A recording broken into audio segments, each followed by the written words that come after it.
दुनिया की नजरें मिडिल ईस्ट पर टिकी हैं। आग लगी है इजराइल और ईरान के बीच। उलझा हुआ है सुपर पावर अमेरिका। लेकिन इस पूरी जंग का रिमोट कंट्रोल किसके हाथ में है? कौन है वो शख्स जो बिना एक गोली चलाए इस महायुद्ध का असली बाजीगर बनकर उभरा है? जवाब है व्लादिमीर पुतिन। यूक्रेन में 4 साल से धैर्य का इम्तिहान दे रहे पुतिन ने अब वो दांव चला जिसने व्हाइट हाउस की नींद उड़ा दी। अब जंग का रुख ईरान तय नहीं करेगा, इजराइल तय नहीं करेगा, बल्कि मॉस्को तय करेगा कि दुनिया तीसरे विश्व युद्ध की तरफ जाएगी या शांति की तरफ। डोनाल्ड ट्रंप सत्ता में आए थे नो न्यू वॉर्स का वादा करके, लेकिन इजराइल के चक्कर में वो ईरान के उस दलदल में फंस गए जहां से निकलना नामुमकिन लग रहा है। स्टेट ऑफ हॉर्मूज बंद है, तेल की सप्लाई ठप है और अमेरिका के पास अपने सहयोगियों को बचाने के लिए गोला बारूद कम पड़ रहा है। ट्रंप को एक फेस सेविंग यानी सम्मानजनक विदाई चाहिए और ये रास्ता सिर्फ एक ही गली से होकर गुजरता है, क्रेमलिन की गली। पुतिन ने ट्रंप के सामने एक क्विड प्रो को यानी एक हाथ दे दूसरे हाथ ले की नीति रख दी है। पुतिन की शर्त साफ है, तुम यूक्रेन को छोड़ो, हम ईरान को संभाल लेंगे।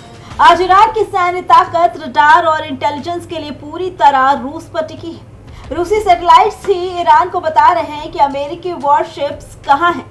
पुतिन ने ट्रंप को ऑफर दिया कि अगर अमेरिका यूक्रेन की फंडिंग रोक दे और डॉनबास रीजन रूस को सौंपने का दबाव बनाए तो रूस ईरान को दी जाने वाली खुफिया आंखें बंद कर लेगा, यानी ईरान अंधा हो जाएगा और अमेरिका को बाहर निकलने का रास्ता मिल जाएगा।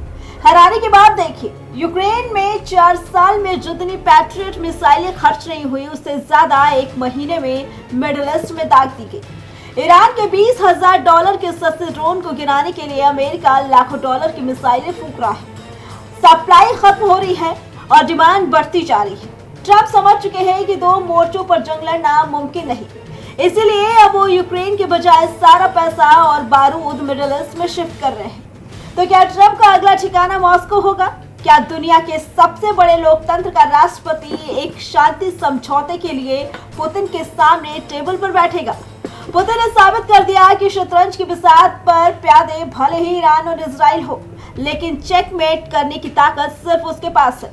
ट्रंप की किस्मत और मिडिल ईस्ट का भविष्य अब क्रेमलिन की फाइलों में कैद है। अब देखना यह है कि क्या ट्रंप इस समझौते की कड़वी घूंट पीते हैं या दुनिया एक और भीषण शीत युद्ध की गवाह बनती है। Bureau report, prime TV.